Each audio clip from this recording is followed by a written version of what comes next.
बिस्मिल्लाहिर्रहमानिर्रहीम। अस्सलाम वालेकुम viewers, welcome to innovative cooking and baking channel.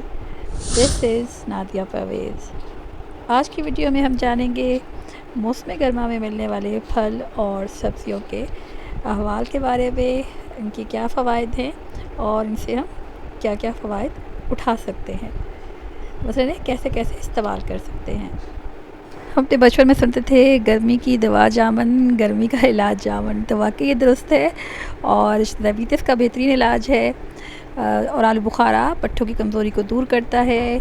आड़ू भी इसी हवाले से डायबिटीज़ के मरीज़ों के लिए बेहतरीन है। चटनी बनाएं या शरबत जो है आपको ठंडक का एहसास दिलाता है और जो चटपटी चटनी है उससे खानों का लुत्फ़ बढ़ जाता है।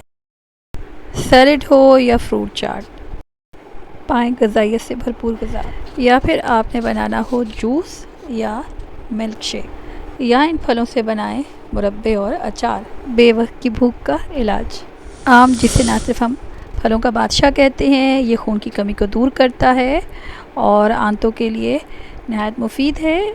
इसी तरह ये जहन को जला बख्शता है, याददाश्त को तेज़ बनाता है, आँखों के लिए नहायत मुफीद है, दूध हज़म है। और ये है लेमन, इसकी तो बेशुमार फ़वाइद हैं, ख़ास तौर पे कैंसर और शुगर के लिए नहायत मुफीद है।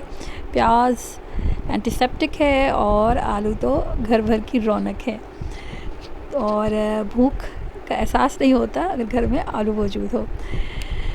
जनाब हरी मिर्चों को लाजमी इस्तेमाल किया करें, ये भी आपके लिए नहायत मुफीद है, एंटीसेप्टिक है। और टमाटर ज़ाहिर सी बात है, आप हमेशा से जानते हैं कि ये खून की कमी को दूर करने का बायस है।